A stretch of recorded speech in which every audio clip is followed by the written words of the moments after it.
This is Stacey Plaskett, and she's going after the sources for these guys. I mean, it's just incredible. Did Mr. Musk contact you, Mr. Taibbi? Again, the attribution for my story is sources at Twitter. Mr. Schellenberger, did Mr. Musk contact you? Actually, no. I was brought in by my friend Barry Weiss, and so this story, there's been a lot of misinformation. So Mr. Weiss brought you in. Mr. Taibbi, Ms. Weiss, thank you. Mr. Taibbi, have you had conversations with Elon Musk? I have. Okay. Mr. Taibbi, did Mr. Musk place any conditions on the use of the Would the gentlelady yield for a second? as long as my time is not used. Are you trying to get journalists No, to I'm not expose trying to their get, sources? no, I'm not. Well, I it am sounds asking, like it. no, and to praise him for his work. This isn't just a matter of what data was given to these so-called journalists before us now. There are many legitimate questions about where Musk got the financing to buy Twitter.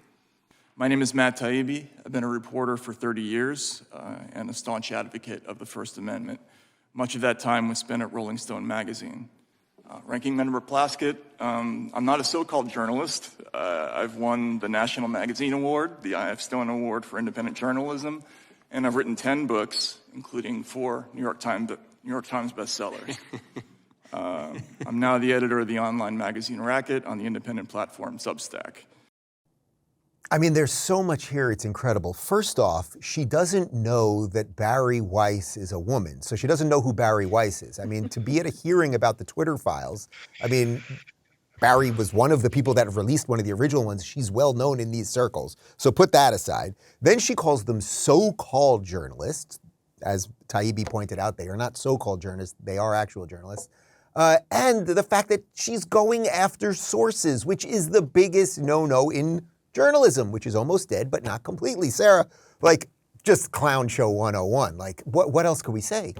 Yeah, I know. And there really is so much to unpack there because it shows us several different things at once. Number one, these people in Congress are completely incompetent. They have no idea what they're doing. They don't even come to a hearing with having done the research on what in the world they're going to talk about.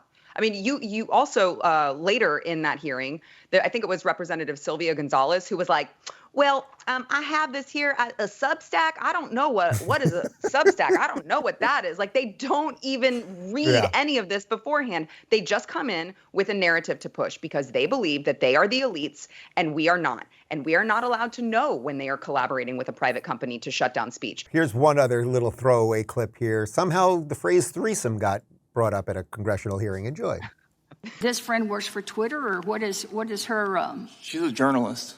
Sir, I didn't ask you a question. I'm now asking Mr. Schellenberger a question. Please Yes, ma'am. Barry Weiss is a journalist. I'm sorry, sir? She's a journalist. She's a journalist. So you work in concert with her? Yeah. Do you know when she first was contacted by Mr. Musk? I don't know. You don't know. So you're in this as a threesome? There was many more people involved in that. There was many more people involved with it. It was way better than a threesome, guys. But the point again, these people have no idea who they're talking about, the issues that they're asking about. If you'd like more sane takes on our insane world, check out our direct message clips playlist. And if you want to watch more full episodes of our live roundtables, watch our roundtables playlist. They're both right over here. And to get notified of all future videos, be sure to subscribe and click the notification bell.